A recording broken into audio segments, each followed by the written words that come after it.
Basahin natin ang salita ng Diyos. Ito ang inspired, inerrant, infallible Word of God. John chapter 2 verses 1 to 12. On the third day, there was a wedding at Cana in Galilee, and the mother of Jesus was there. Jesus also was invited to the wedding with his disciples.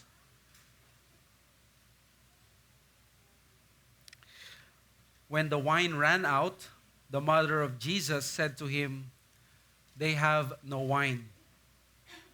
And Jesus said to her, "Woman, what does this have to do with me? My hour has not yet come."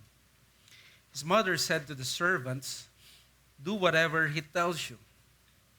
Now there were 6 stone water jars. There were 6 stone water jars there for the Jewish rites of purification, each holding 20 or 30 gallons. Jesus said to the servants, "Fill the jars with water," and they filled them up to the brim. And he said to them, "Now draw some out and take it to the master of the feast." So they took it. When the master of the feast tasted the water, now become wine, and did not know where it came from, though the servants who had drawn the water knew, the master of the feast called the bridegroom and said to him, "Everyone serves the good wine first, and when people have drunk freely, then the poor wine. But you have kept the good wine until now." This, the first of his signs, Jesus did at Cana in Galilee and manifested his glory, and his disciples believed in him. After this, he went down to Capernaum with his mother and his brothers and his disciples, and they stayed there for a few days. Tayo po ay manalangin. Panginoong Diyos, ikaw ang siyang gumawa ng bagong sangnilikha. Sa inyo kami nakatingin at ang hiling namin ngayon kung paanong ang banal na spirito na siyang binigay mong kaloob sa bagong sangnilikha na ito, ang siyang ibigay mo din sa amin para tanggapin namin ang inyong salita ng may buhay, kapangyarihan at takot. Magdulot ito ng tunay na kaligtasan at sanctification sa amin, sapagkat ito ay aming panalangin sa pangalan ng Panginoong Jesus. Amen. Well, sometimes, masarap yung tubig.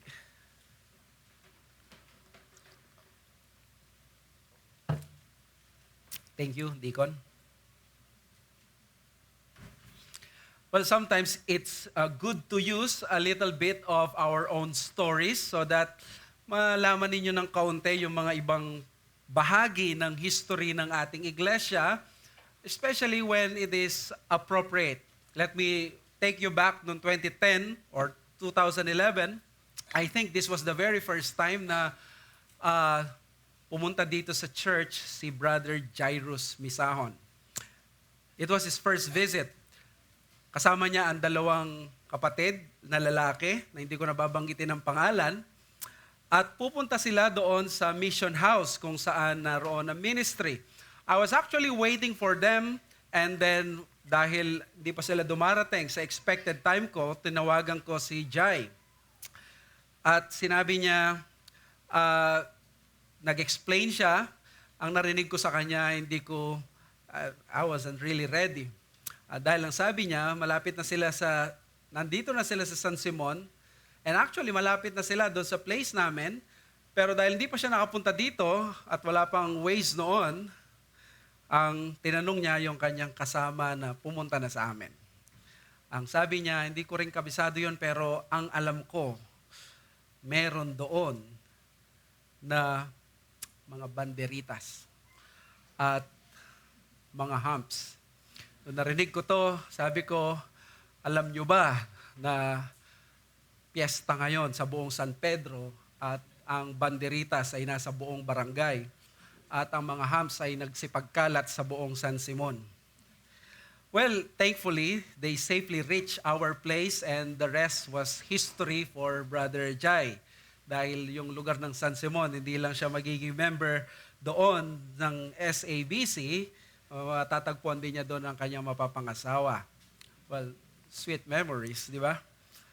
But that story was really a lesson about the importance of choosing the correct signs that would point you to your ultimate destination.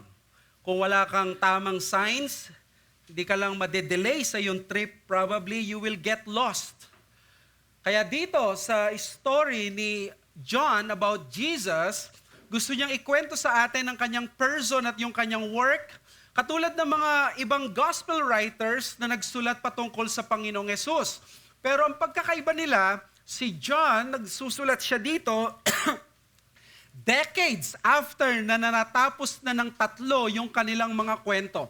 After nang namatay si Kristo, nagsulat na si Matthew, Mark at Luke. Si John, mga after 50 years pa, more than 50 years. So therefore, nung sinulat niya yung story ni Jesus, ang gustong gawin ni John, ayaw niyang maligaw ang sino man na magbabasa ng story ng Panginoong Hesus sa kanyang gospel. Nais niyang maging malinaw ang point ng bawat storya ni Kristo. Kaya naman, after all those decades, gusto niyang i-present ngayon si Christ, yung kanyang person at yung kanyang work.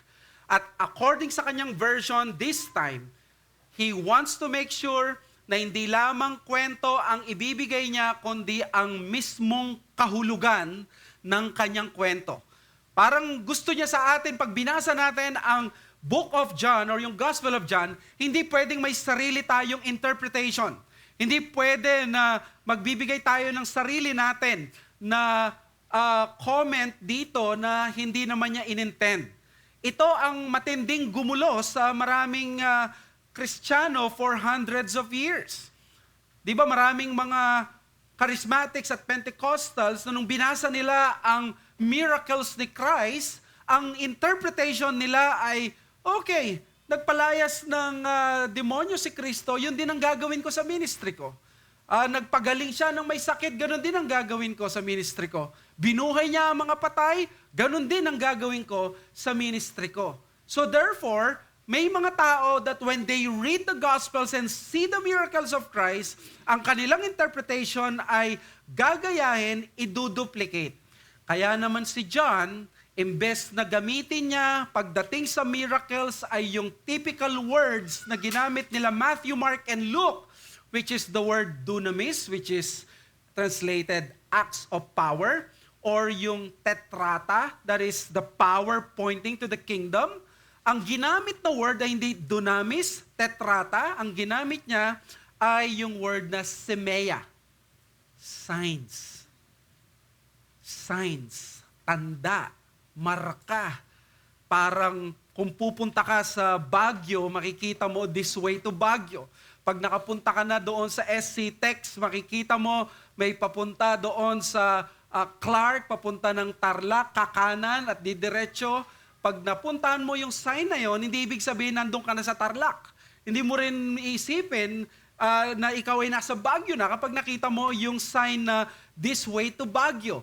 That would be absurd. Kaya naman, itong si John, ang ginamit niya to identify the miracles, not anymore the demonstration simply of the power of Christ, but actually they are semeia, signs. The miracles as recorded by John served a very specific purpose. They were symbolic and they were pointing to the significance of who Jesus is. Kaya dito sa John chapter 2 hanggang sa John chapter 12, makikita natin dito ang large section na tinatawag ng mga theologians na 7 signs. 7 mga tanda, 7 mga marka ng Gospel of John at isa lamang ang ultimate goal ni John dito. Kaya nga ang first 12 chapters ng John ay tinawag na the Book of Signs. Ang latter chapters, ang tinawag sa kanila ay the Book of Glory. At ang ending niya ay sa John chapter 20 verses 30 to 31.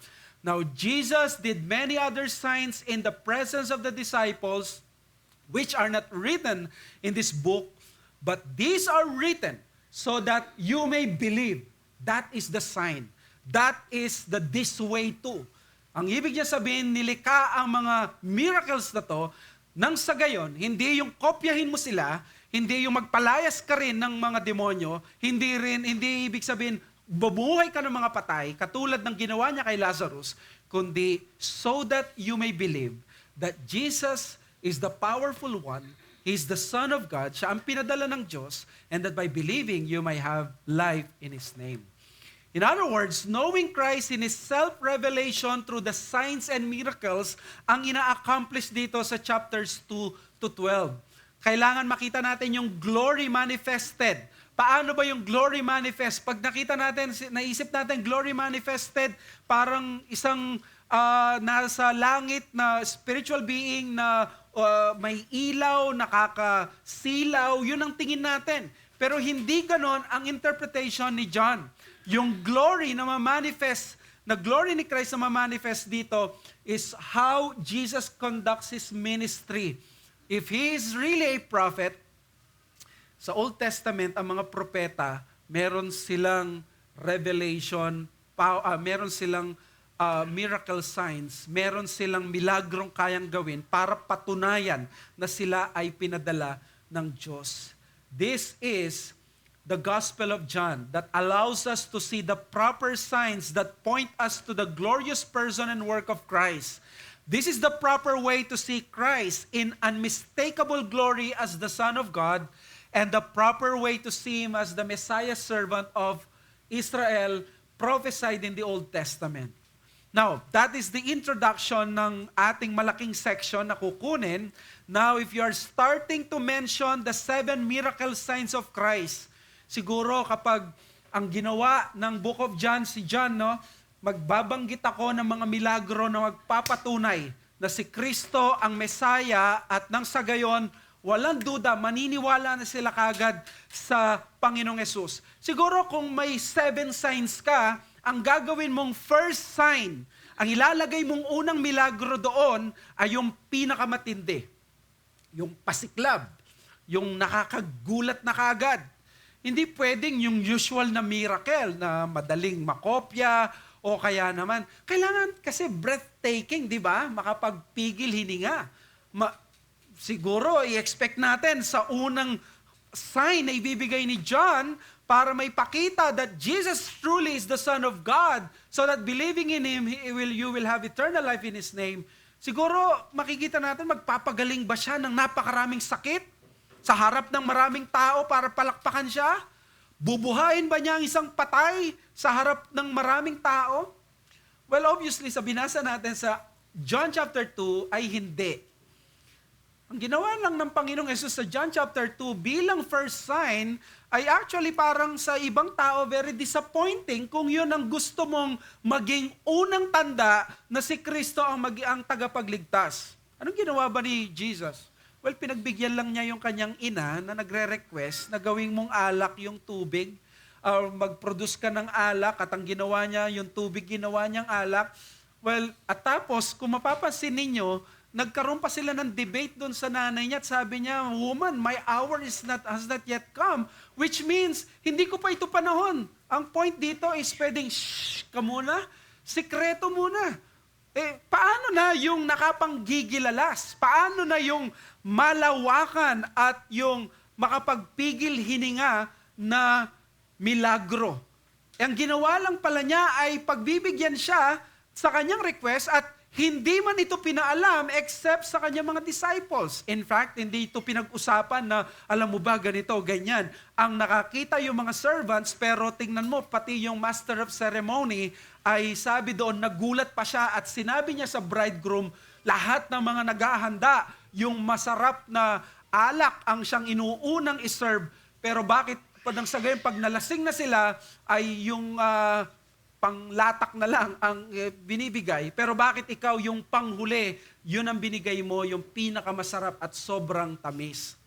Well, it may appear so simple, itong ginawa ni John dito, yung unang himala niya, ay isang tanda o isang sign lamang na may tinutumbok na kahulugan. Ano nga ba ang kahulugan ng turning the water into wine? Para kay Mary, ito ay simpleng paglutas lamang ng problema sa isang kasal. Pero kay Kristo, ito ay katuparan ng kanyang propesiya sa Old Testament tungkol sa Messianic rule na once dumating ang Messiah, magkakaroon ng pagbabago sa people of God, yung lumang nakasanayan nila ay tatapusin na, yung pag-asa nila sa sarili nilang mga paglilinis ay mawawala at gagawin ito ng Panginoon. Kaya perfect na gagamitin ang sign to describe that there will be a new world order. There is a new age. There is a new rule. That there is a new creation na paparating once the Messiah arrives in the scene. Kaya naman, magkakaroon ng pagbabago. Alam niyo mga kapatid, I entitled my series dito mula sa chapter 2 verse 1 hanggang sa katapusan ng chapter 4. Ang series title natin is The Glory of Christ Revealed, His Newness. Ang kanyang pagiging bago. Bakit? Dahil mula sa chapter 2 verse 1 hanggang sa katapusan ng chapter 4, makikita natin dyan ang glory ni Christ na ma-manifest sa kanyang title ng pagiging bago. Sa first sermon natin sa water turning into wine, pinamagatan natin itong new creation. After this, pupunta siya sa templo at sasabihin niya, huwag niyong gagawing bahay ng mga robbers ang tahanan ng aking Ama. That's the new temple. Pagdating sa chapter 3, makakausap niya si Nicodemus and he will speak about the new birth. At kakausapin niya ang Samaritan woman sa chapter 4 para sabihin ng the new worship. Ang chapters 2, 3, and 4 ay mga materials na pinili ni Apostle John na hindi mo makikita sa Matthew, Mark, and Luke. Wala si Nicodemus sa Matthew, Mark, and Luke. Walang Samaritan woman sa Matthew, Mark, and Luke. Ang nandoon sa Matthew, Mark, and Luke ay yung pagdating sa templo, nandoon. Pero karamihan dito sa materials na ito ay kay John lang. Bakit? Dahil gustong ipakita ni John, the intention of these miracles, the intention of these signs is to reveal the glory of Christ by emphasizing His newness. Kaya dito sa chapter 2 verses 1 to 12, we see the new creation. Sabi ni Marcus Dodd, mula sa IVP commentary, a common theme in chapter 2 verse 1 verses hanggang chapter 4 verse 42 is the replacement of the old with the new. Wine in place of water, a new temple, a new birth, a new well of water, a new worship. Thus these stories reveal the fulfillment that has come in Jesus, providing grace upon grace. Napakaganda ng John chapter 2, 3, and 4 dahil pinapakita nito na si Kristo ay dumating siya para palitan ang luma ng bago dahil yan naman talaga ang description at feature ng ginawa ni Kristo sa krus. Our gospel gives us new hope, it gives us new life, it gives us new birth, it gives us new worship, new temple, new creation. Kaya naman dito magsisimula ang first miracle ng Panginoon, turning the water into wine, na nagpapaalala sa atin na pagdating ni Kristo, pinalitan na niya ang tubig at ginawang alak na sumisimbolo ng new creation kingdom ng Diyos. Hindi na tayo aasa sa sarili nating purification na walang lasa, kundi doon sa dugo ni Kristo na napakatamis ang dulot nito sa ating kaluluwa. That is our message this morning. The arrival of Christ signals His transforming power to radically change the old order and usher us in the new creation.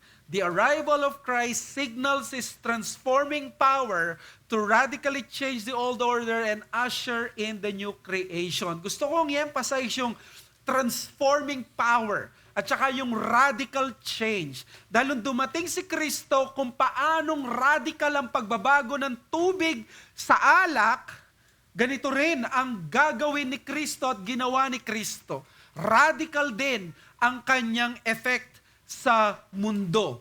Nung dumating siya, nag-arrive ang Messianic King, nawala or paalis na ang old age, dumating na ang new age at kinakain na ng new age na ito ang old age hanggang darating ang araw, dumating si Kristo, ang matitira na lamang ay ang new age na ito. Napakaganda ng ebanghelyo, napakatamis ng ebanghelyo. Gusto ko lamang bigyan kayo ng clarification. Ang passage na ito ay madalas ginagamit bilang isang Mother's Day text. Pagsunod sa kanyang nanay. Yes, may makikita tayong glimpse ng relationship ni Jesus kay Mary, but that is not the main teaching of this passage. This is not a Mother's Day text. This is not also a text that prohibits the use of alcohol. Contrary nga gumawa nga ng alak si Kristo. The text assumes that the Old Testament teaching that wine, when properly and wisely used, ay isang common grace blessing na nag-illustrate ng abundant blessing and provision ng Diyos. Nevertheless, the point of the passage is far away from the teaching of Christian liberty. Pero bago kayo magsaya at pwede palang uminom ng uminom, sabi ni D.A. Carson, on the other hand, wine in the ancient world was diluted with water to between 1/3 and 1/10 of its fermented strength.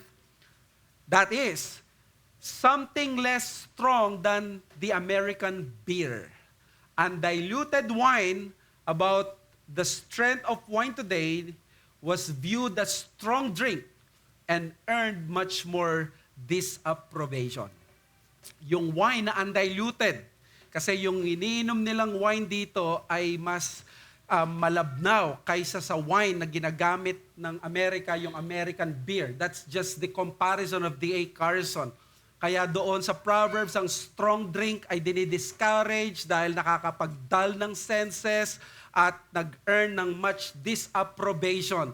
This explains why there is always that awkwardness that we cannot just encourage people na magpatuloy ng mag-inom ng napakarami. While of course, wine, properly used, not abused, is a blessing from God. Let us not forget yung kabilang bagay na dapat din nating sabihin na warning whenever we consume this special liquid. Now, gusto kong sabihin sa inyo or pakita dito, paano tinuturo ng passage about, ano yung tinuturo niya about the first miracle of Christ. May dalawa lang akong lesson. Una, obviously, ang first miracle ni Christ ay solution to man's problem or to the problem na nandoon. Naghahanap sila ng wine, ubusan sila. And then number 2, it is a sign of Messiah's power. So ito ay tanda or tinutumbok ang kapangyarihan ng Messiah. Punta tayo doon sa first 8 verses. Solution to man's problem. Jesus and his disciples were at a wedding event when suddenly a major disaster happened. Wine ran out. And Mary, bilang isang most likely kamag-anak siya at kaibigan siya, approached Jesus requesting him to do something about it. Alam niyo yung sabi niya doon na on the 3rd day, lagi yan, di ba, sa John chapter 1, on the 1st day, on the 2nd day. Marami nagsasabi yung John kung paano nagsimula ang Genesis. In the beginning, God created. Sa John chapter 1, in the beginning was the Word. Ganon ang ginagawa ni Apostle John. Ginagaya niya ang Genesis. On the 1st day hanggang umabot ito ng 6 days, babanggitin niya. So, pinakita dito na nandun siya sa Galilee and the mother of Jesus was there. Jesus was also invited in the wedding with his disciples. So, this was the 3rd day since the start of his public ministry. Nagsisimula pa lamang siya. Napadpad siya doon sa maliit na bayan ng Cana sa Galilee. At pansinin nyo, in-invite yung nanay and most likely kamag-anak to kasi pati yung nanay, pati siya o kaya malapit na kaibigan. Jesus and his disciples were also invited. So, makikita natin dito, hindi killjoy ang Panginoong Yesus. Hindi kalaban ng Kristyanidad ang social gatherings or social occasions. So, even Jesus himself attended a wedding. Sabi sa verse 3, when the wine ran out, the mother of Jesus said to him, "They have no wine."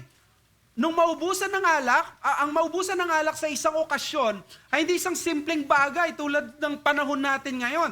Pag naubusan ka ng alak, either kung may pera ka o order tayo uli, o kaya naman pwedeng ito na lamang, ayaw na ng gusto na matulog ng mga nandito sa bahay, umuwi na kayo. Pwedeng gawin yun ng mga tao.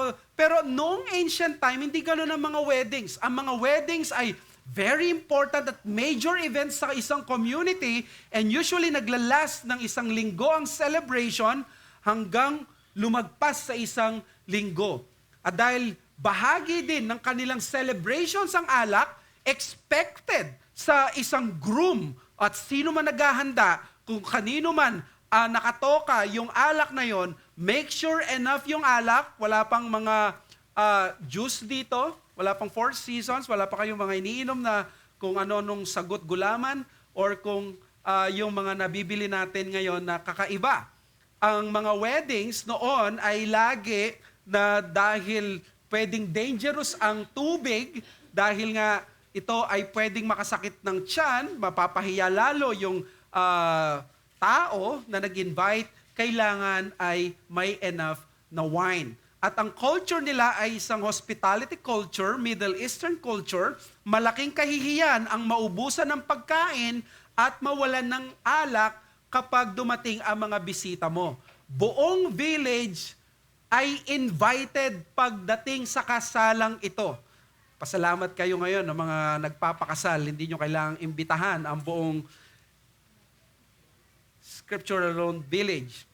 Sobrang serious nila dito na hindi pwede kang sampahan ng kaso kung ikaw ang bridegroom kapag nagkulangan ka ng alak, dahil pwedeng mapahiya ang bride mo at ang kanyang pamilya dahil maaaring in-invite niya yung kanyang mga kaibigan, kamag-anak, at ito ay magdudulot ng malaking usap-usapan, kahihiyan. Hindi na ito malilimutan na ang pangalan nila ay madidikit na doon sa disaster na yon, kaya sa panahon nila, pwedeng sampahan ng kaso ang bridegroom na nagkulang ng alak. So therefore, hindi ito simpleng problema, nakataya ang kahihiyan at ang buhay ng taong ito. Kaya maintindihan mo ngayon si Mary, lumapit na siya kay Jesus. Bagamat alam natin si Mary, kilala niya si Jesus, alam niya na ito ang Son of the Most High, nakausap niya si Angel Gabriel, pinaniwalaan niya ito, nakausap niya si Simeon. So, alam niya ito, pero hindi siya abusado.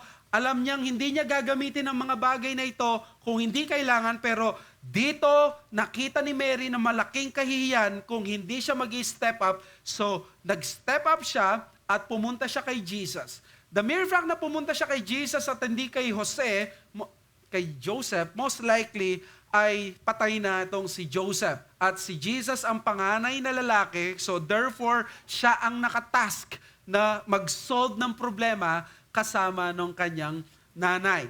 So si Jesus ang nilapitan niya, at alam ni Mary na hindi ordinaryong anak itong si Jesus.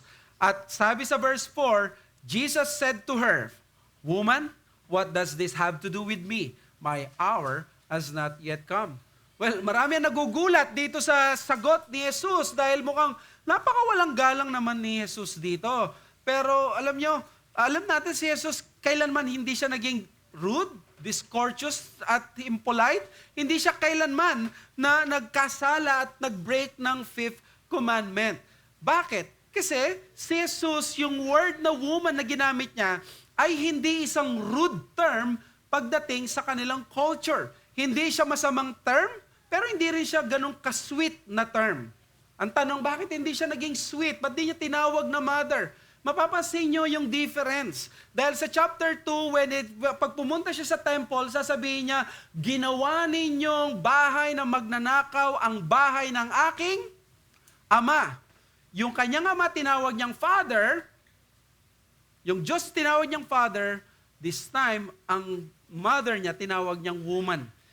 Ang ibig sabihin dito, si Jesus, hindi niya tinatry na maging rude sa kanyang mother, gusto niyang ipakita ang priority ng kanyang ministry para sa kanyang father. Ang mas pinapahalagan dito ni Jesus ay ang covenant of redemption, ang usapan nila ng kanyang ama, kaya sabi niya, "Woman, what does this have to do with me?" Yung word na what does this have to do with me ay isang familiar language or term kung mapapansin ninyo. Sino ang lagi nagsasabi niyan? Yung my hours not yet come, ilang beses nyo yan maririnig sa John. Si Jesus lagi yung binabanggit yan and he was talking about his crucifixion. Hindi pa ito panahon para malantad ako. Hindi pa pwedeng malaman na ako ang Messiah. Hindi pa pwedeng malaman na ako'y mag-demonstrate ng ganito. Kaya sabi niya, hindi pa ito pwede. Pero ano yung ibig niya sabihin doon na, what does this have to do with me? Alam niyo bang 4 na beses itong binanggit lang sa Bible, at yung 3 beses na ito na what does this have to do with me, ay mga salita galing sa mga demonyo kapag kausap nila si Jesus. Sabi niya sa man of Gadarene sa Mark chapter 5, "Oh, Jesus, what do you have to do with us?" Ang ibig niyang sabihin ng mga demonyo doon, ikaw, Jesus, ano ang pakay mo sa amin? Ano ang pakialam namin sa iyo? Magkaibang level tayo. Ikaw ay mataas. Ang realm namin ay nasa demonic realm. And curiously enough, si Jesus ginamit niya ito sa atin sa pakikipag-usap niya kay Mary. This is a reminder kay Mary, Mary, this time I am talking to you not as your son only, but as your Messiah. We are from a different level. Magkaiba tayo. Kaya nung sinabi niya, woman, what does this have to do with me? Hindi na offend yung nanay because alam nung nanay, magkaiba sila. Dahil ang kanyang anak ay ang anak ng Diyos. Pero anong ginawa ng Panginoon? Alam niyo, sabi ng ibang mga commentators, ang sinabi ng Panginoong Yesus ay, hindi pa pwede, hindi pa ako pwedeng ma-reveal sa mga tao. Kaya sabi nung verse 5, his mother said to the servants, do whatever he tells you. Translation, servants, huwag niyo siyang pakinggan. Sundin niyo na lang kung ano yung sasabihin niya. Di ba ganun makipag-usap minsan ng mga nanay at yung ano, hayaan mo siya, pakinggan mo kung ano yung sasabihin niya. Dahil dito, pinagbigyan naman talaga ni Jesus ang kanyang nanay. But of course, he said those words sa verse 4, na what does this have to do with me? Para i-remind itong si Mary na ang priority ni Jesus ay ang bagay na nakakaluwalhati sa Panginoon at yung kanyang misyon, hindi yung mga requests na mga ganito. But on the other hand, makikita natin si Jesus ay pinagbigyan pa rin niya yung kanyang nanay at ginawa niya ng paraan in a way na hindi marireveal ang kanyang identity. Tinawag niya yung mga servants, hindi siya nagbigay ng parang nag-demonstrate na yung tubig ganito, most likely nandun sila sa isang sulok, walang nakakakita, yung mga servants lang. At sabi niya doon, now there were 6 stone water jars there for the Jewish rites of purification, each holding 20 or 30 gallons. Alam niyo kung gaano karami to? Ang word natin dito, tapayan. Di ba? Stone jars. Maraming tapayan doon at napakaraming tubig nito. Pero wala silang tubig doon. Sabi niya, punuin niyo yung tubig kasi yung tapayan na yung ginagamit yon para sa purification or ceremonial washing. Sabi niya, punuin niyo ng tubig hanggang dun sa brim. Abundant ang gusto ng Panginoong Jesus. Alam niyo kung ilang galon yon? That is 100 to 150 gallons sa panahon natin. So kung 150 gallons yon, ang equivalent noon, alam niyo kung gaano karaming magiging alak? 567 liters. Kung nakakita kayo ng mga jar natin, jug na binubuhat natin pag bumibili tayo sa tubig, those are 20 liters. At ang isang galon ay nasa 4 or 5 litro or 4 liters. So ang isang ganon ay nasa 5 galon. So times mo yon or divide mo ng 150 divided by 5, ito yung ganong karaming alak para magkaroon ka ng idea doon sa gagawin ng Panginoon. Kaya sa verse 7, Jesus said to the servants, fill the jars with water up to the brim. Pinapuno niya. At ito ay pagpapakita ng kanyang power. At sa verse 8, he said to them, now draw some out and take it to the master of the feast. Ang master of the feast, ito yung host.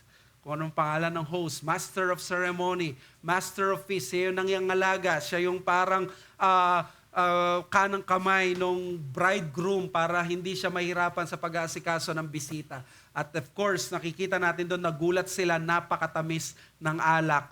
Itong alak na ito ay kakaibang alak, hindi alak na iniinom nila usually dahil ito ay sobrang tamis. So laking gulat siguro ng mga taong uminom ng wine at lahat sila gulat at pinapakita dito yung kapangyarihan ni Kristo. Now, gusto kong ipakita sa inyo dito na some people would see this text and they think, ito yung kailangan natin gawin. I-duplicate natin ang mga miracles na ito. Ang sabi ni John, wrong. These are signs. These are pointing to something else. And that is what ang kapangyarihan ni Kristo na siya ang nagpapabago at nagbibigay ng pagbabago sa isang tao. Kaya nung dumating si Kristo, ang ginawa niya, hindi lang siya nagpalayas ng mga demonyo. After that, ang kanyang mga disciples ay pinahayo niya para ipangaral ang Ebanghelyo. Dahil sa pangangaral ng Ebanghelyo, doon matatransform ang buhay ng mga tao. Doon makikita yung tunay na pagbabago. At yan yung point natin. Christ displays His greatest power to the world today, or in the world today, by His gospel that transforms sinners into His disciples. Kung mapapansin ninyo, ang mga disciples dito, sila lamang yung sinabi sa verse 11 and 12, and they believed in Him. Nandoon yung master of the feast, nandoon ang mga servants, nandoon ang bridegroom, yet hindi sila sumampalataya. Ang sumampalataya at naging disciples lamang ay ang mga sumunod kay Yesu Kristo. In other words, hindi nila nagamit ng gusto at ng tama yung mga milagro na nakita nila. In the context of our present epoch today, under the New Covenant, we are already in the New Covenant, kumpleto na ang Scripture, na-accomplish na ni Kristo ang sacrifice once and for all, na-fulfill na niya ang Old Covenant. Therefore, tapos na ang panahon ng paggawa ng mga milagro para ipakita at i-authenticate ang revelation bearer na siya ay galing sa Diyos. Dahil sign ito, ang miracles ay hindi ang pinaka-importanting issue dito, kundi ang message behind the miracles. Ano ang message behind the miracles? Ano ang message ni Jesus behind that water turning into wine? Replacement. Pagbabago kung paano ikaw ay parang tubig na ginagawa, umaasa ka sa paglilinis na yon ng sarili mo pero hindi ka tunay na nalilinisan, ang magbibigay ng satisfaction ay yung tubig na yon naging wine at naging kapakipakinabang. That describes the gospel of the Lord Jesus Christ. Sa miracle na ito, ang mensahe ay sampalatayanan si Kristo na siya ang Messiah na pinadala ng Diyos and that by believing in His name, you might have eternal life. Kung ang mga apostles ay hindi nag-perform palagi ng mga miracles, di lalo tayo. Alam niyo ba si Paul, nagkaroon ng mga kasamahan na nagkasakit pero hindi niya pinagaling. Hindi niya napagaling. At hindi siya nagkaroon ng utos na pagalingin sila. Si Epaphroditus, halos mamatay na siya. Si Trophimus, nagkaroon ng sakit. Pero hindi ito pinagaling. Why? Because apostles, they had the power na magpagaling at gumawa ng miracles because they were apostles na may office na nag-authenticate yung miracles na yon na sila ay talaga mga apostol. Kung mapansin nyo, sabi niya ni Apostle Paul sa 2 Corinthians 12, ang mga tanda ng mga apostol ay nasa akin. At ano yon? Yung gumagawa ng milagro. So kung tayo hindi gumagawa ng milagro ngayon, tayo ay hindi mga apostles kasi ang apostol ay revelation office. Ang revelation office, nagbibigay ng bagong salita mula sa Diyos. Ang pastor, ang diakono, ang member, ang pastor diakono ang tawag dyan, resident office. Hindi revelation office. Ito yung mga perpetuating office sa church at hindi kami revelation offices. Hindi kami nakikipag-usap sa Diyos audibly at ibibigay sa inyong kalooban ng Diyos. Lahat ng kalooban ng Diyos ay mula sa salita ng Diyos. Hindi pwedeng lumaban ang Holy Spirit sa nakalagay sa salita ng Diyos. Pwede tayong i-lead ng Holy Spirit, pero it's always consistent with the Word of God. Ang revelation message is the gospel.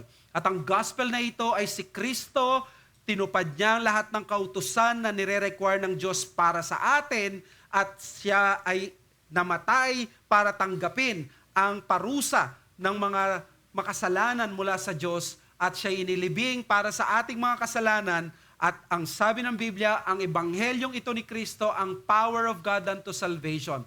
Sa Kanya natatransform ang buhay ng tao mula sa isang rebeldeng pusakal papunta sa isang pusong malambot at masunurin na anak ng Diyos at disipulo ni Kristo.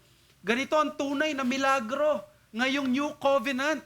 Ito ang nasain dapat natin. Hindi yung magnasa tayo na makapagpagaling tayo ng may sakit through special and supernatural means. We do not deny supernatural means. We do not deny the presence of miracles.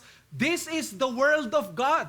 And God can intervene anytime kung pagagalingin niya ang may cancer in a supernatural manner. What we are saying, hindi ito parang mga guarantee letter na idadaan muna sa politiko.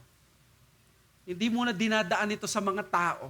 God can sovereignly do His miracles without these people. Ito nasahin natin dahil ito ang sabi ng Bible, New Covenant kay Kristo. Sabi ng 2 Corinthians 5:17,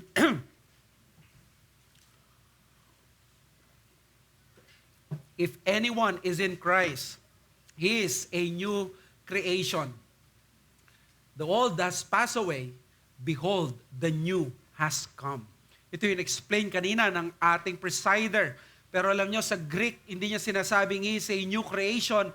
Ang sa Greek is, if anyone in Christ, new creation. Ang ibig sabihin, hindi yung ikaw ay binagong nilalang. Binagong nilalang ka dahil nasa new creation ka. Ikaw ay nilagay sa isang bagong sangnilikha. Nung ikaw ay nailigtas kay Kristo, nabubuhay ka ngayon sa isang gobyerno na bago na ang sistema, bago na ang gobyerno, bago na ang namumuno. Hindi na si Satanas, hindi na ang desires mo, si Kristo na ang nasusunod. Nag-ooperate na yun whether you like it or not, whether it is obvious or not, whether nararamdaman mo, nakikita mo o hindi. Ibig sabihin, kung ikaw ay na kay Kristo, ang lahat ng mga nakaraan mo, lahat na yon ay wala na, ikaw, ang identity mo na ngayon, itong bagong sangnilikha. In fact, ang new creation dapat sa future pa lang siya, pero dahil dumating na yung Messiah sa atin, nagsimula na siya. At nagsisimula na siyang kumain at kainin yung dating sangnilikha. Yung old creation, kinakain na niya. Isang araw mawawala ang old creation pag dumating ang parusia or yung second coming of Christ. At ang matitira na lamang ay ang new creation. Ang pamumuhay na wala ng kasalanan, ang pamumuhay na para tayong nasa Eden, but Eden plus more. In our own power, hindi natin kayang baguhin at magmilagro sa sarili natin. Hindi natin kayang gumawa ng pagbabago sa atin. Pero ang dahilan bakit dumating si Kristo, ang tubig na ginawa niyang alak, ay patunay na kaya kanyang baguhin. Ito ang mensahe ng tubig na naging alak.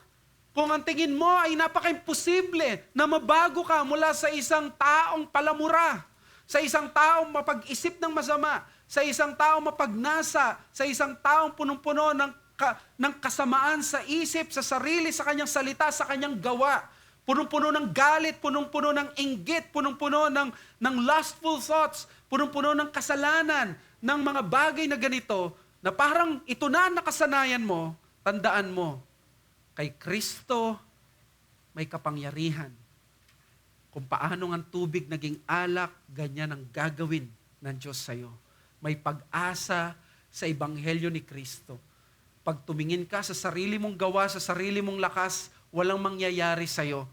Bagamat kailangan mong tuparin ang kautusan ng Diyos, pero hindi kailanman mababago ka ng kautusan ng Diyos. Tanging Ebanghelyo ni Kristo ang makakapagpabago sa iyo. Kay Kristo, sa kanyang sacrifice, dumating ang bagong creation. Tayo ay naging parang wine na nagkaroon ng bagong buhay, bagong lasa, bagong halaga, bagong kwento, bagong direksyon. All things have passed away. All things are new. Napansin niyo, Marami sa atin, halos tayong lahat, ang buhay natin nung nakaraan ay iba. Hindi man tayo magiging proud to the point na hindi man natin gustong ikwento kung sino tayo noon, not because ayaw nating malaman nila yung nakaraan, pero dahil nahihiya tayo na tayo yung ganong tao. But you see, when you are in Christ here, nung ikaw ay naligtas, clean slate, bago. Hindi tinitingnan na ikaw ay dating ganito, hindi ka pwede maging diakono. Ikaw ay dating ganito, hindi ka pwede maging preacher or pastor. Hindi ka pwede maging isang member na may ganitong ministry. Napakaganda ng Ebanghelyo dahil ito ang binibigay ng New Covenant. Ang pangako ng New Covenant is, I will give them a new heart. Ang new heart ay merong new record. Ang new record ay merong clean slate. That's why the challenge here is show forth the power of Christ before others, not by duplicating the miracles of Christ, but by being conformed to His image. Gusto mong ipakita ang power ni Christ sa'yo? Gusto mong ipakita yung milagro ni Kristo sa'yo? Wag mong literally try na gawing alak yung tubig. Abutin ka ng siyam-siyam, walang mangyayari sa'yo. Mapagkakamalang ka pang may diferensya sa pag-iisip. Pero ipakita mo by being conformed to the image of His Son. Ang tawag dito is evangelical obedience. It is an obedience wrought by the gospel. Not because of our own strength, but by the gospel, na dahil may Holy Spirit ka, nakakaya mo yung hindi mo kayang tuparin noon. Dati hindi mo kayang umiwas sa kasalanan, ngayon kaya mong piliin si Kristo over the fleeting pleasures of sin. Whether yan ay opportunity na magnakaw kung nagtatrabaho ka, opportunity na manood ng malaswang mga pinapanood or magkaroon ng mga kasalanan na sexual, kasalanan na mga bagay na hindi nakakapagbigay kaluguran sa Diyos, kaya mo sa biyaya at kapangyarihan ng Panginoon. Kaya unang-una na gusto kong ipaalala sa inyo, i-cultivate natin ang pagiging mapagpasalamat sa milagro ng Diyos sa buhay mo. Alam niyo, maraming mga tao, they would be willing to pay a lot of money para lamang mabago ang habits na ito sa kanila. Para sila ay magbayad sa mga therapists, sa mga counselors, para lamang malusutan ng addiction na ganito. But suddenly, one day, from time to time, may maririnig kang testimony, sasabihin niya, alam mo ako, ganito ako, pero nung naligtas ako kay Kristo, sobrang kakaiba, di ko may paliwanag ang sarili ko. I was hearing a testimony, sabi niya, na nakausap ko, I had this testimony na I was a professing Christian, but I was in deep sin of pornography and sexual sin. But when I realized the power of the gospel, I didn't even have a cold turkey. It was a miracle. Di ko maramdaman. Biglang, suddenly, it felt something na never ko nang dinesire, di ko na gustong i-desire. Ganito ang power ng gospel because it is true. Yung mga pleasures ng kabanalan, suddenly, ito yung magiging affections na ini-aim mo. And if you are in Christ, your identity and your past and your future are now covered by the blood of Christ. Yun na yun, ikaw yung alak, hindi na kailangan magiging tubig. Hindi ka na dinidefine ng nakaraan mong kasalanan. Kung ang kasalanan mo noon ay ganito, ang kasalanan mo ngayon ay katigasan, ang future mo wala kang kasiguruhan, lahat ng ito, ang identity mo na si Kristo. I-cultivate mo ang binagong buhay. Hindi pwede na dahil binago ka lang ay hindi ka na mag-e-effort. Gospel affections, gospel obedience, evangelical obedience. You can obey God in the spirit of the new covenant. Mamuhay ka according sa new covenant na dati mong buhay. Change your mind. Change your worldview. Change the way you think. Sabi ni Thomas Schreiner, if the signs do not lead to faith, the fault lies not in the signs, but in the human beings who refuse to believe and who fail to see in the signs who Jesus is. Kapag nagkaroon ng failure, hindi kay Jesus ang failure, kundi sa iyo.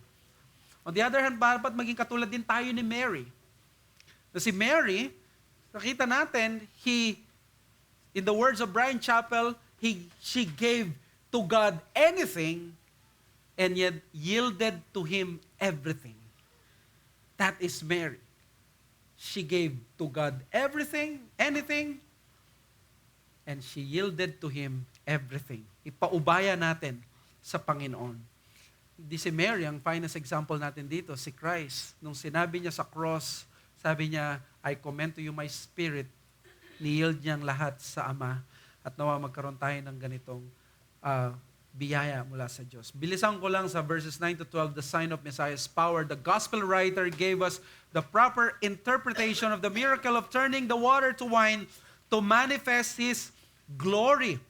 So ang sign pala, hindi duplicate, kundi ma-manifest ang glory ni Christ. Lumitaw ang kanyang doxa, yung kanyang effulgence, yung kanyang majesty, yung ineffable glory ng Panginoon. Pag nakita mo si Jesus, ay parang ordinaryong Hudyo lamang siya. There's nothing special sa kanya. Kaya hindi naman siya biglang nakikita at nung nakita yung physical niya, biglang parang artistahin ang dating, No, it's in His works, in His person, in His attributes. Doon lumilitaw ang kanyang glory.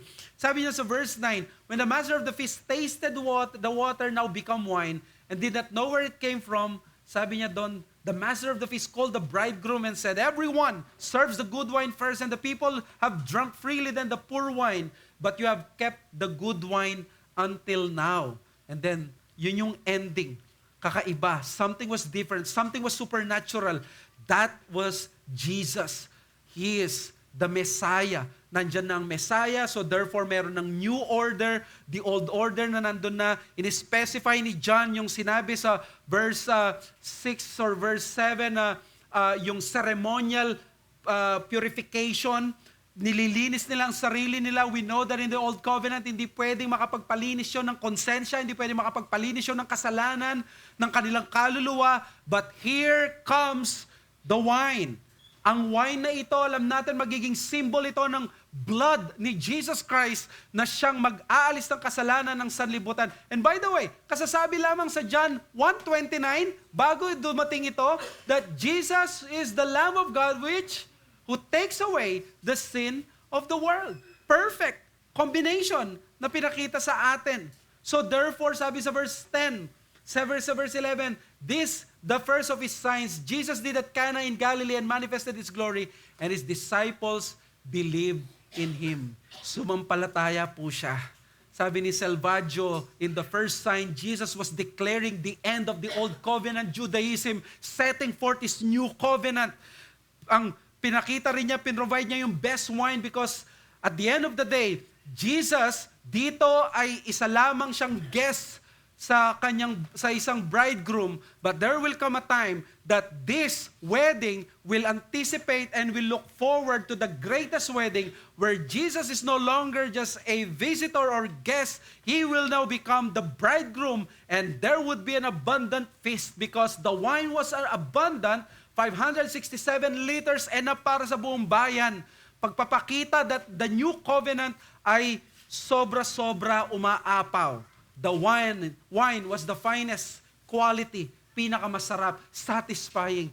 Ang kaligtasan ni Kristo ay ganyan, satisfying. So, Christ's gospel exposes the utter bankruptcy of human effort of purification by replacing it with the sweet wine and abundant mercies of His perfect life and sacrifice. Alam niyo bakit yung wine?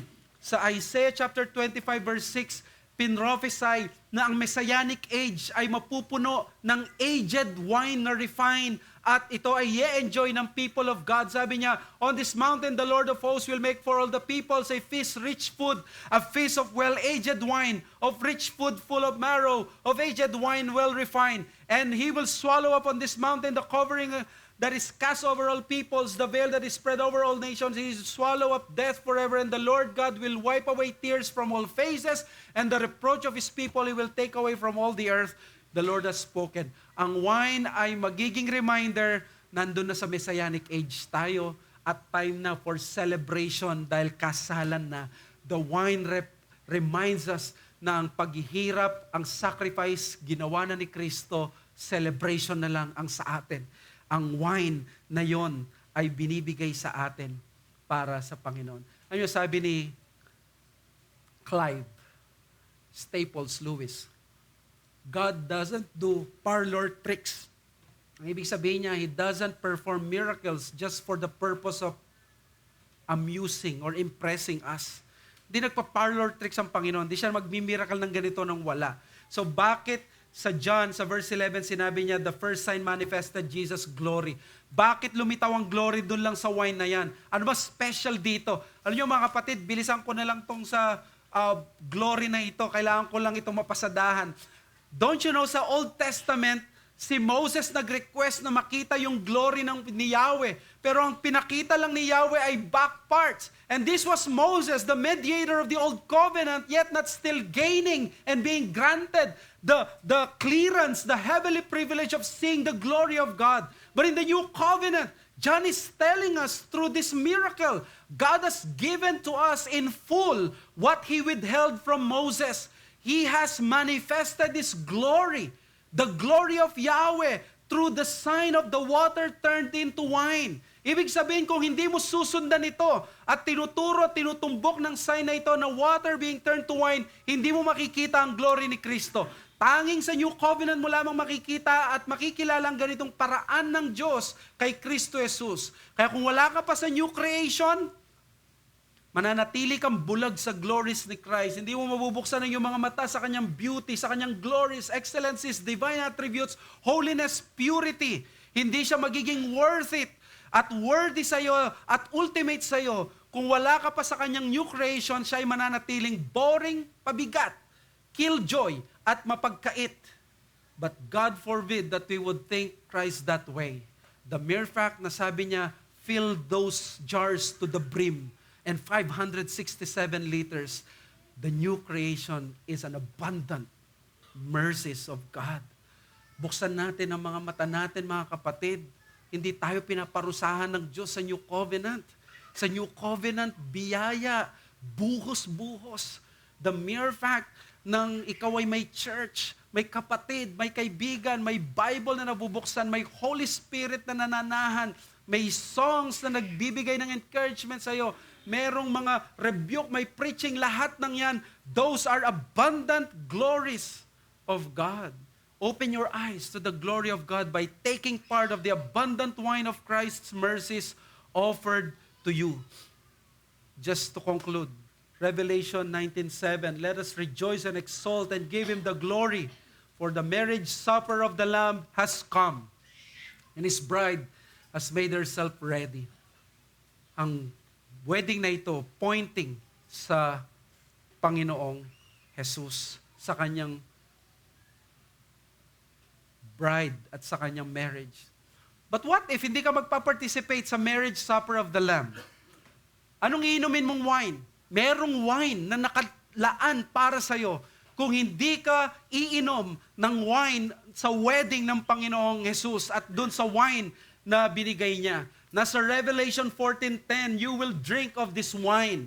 He also will drink the wine of God's wrath, poured full strength into the cup of His anger, and he will be tormented with fire and sulfur in the presence of the holy angels and in the presence of the Lamb. After all creation will drink wine. The question is, what kind of wine are you drinking and will you be drinking? Is it the sweet wine na inoffer ni Christ sa John chapter 2 to represent His new creation, or that bitter wine of the wrath of God? Let the new creation in Christ be your greater reality in this life while this sinful world passes away, and let Christ be magnified in your life. Let us pray. Father, thank you for this message. Thank you for reminding us of the new creation that God in Christ has established and has begun to inaugurate nung siya'y dumating dito. At hanggang ngayon ay nananatili ito. At nawa kami ay lalong mag-enjoy dito sa wine na binigay ng Panginoon. At kung kami nagda-doubt, kung totoong ang gospel na ito ay nagpapabago ng mga kasalanan, nawa tumingin kami from that water that became wine. It was true and it is still true until today. Mahabag ka sa amin. Nawang wala kay Kristo, lumapit kay Kristo. At ang mga hindi nag-enjoy kay Kristo, makita muli yung enjoyment na yon. at makita yung sin as something na bitter, as gall, as wormwood, at something na makakasama sa amin.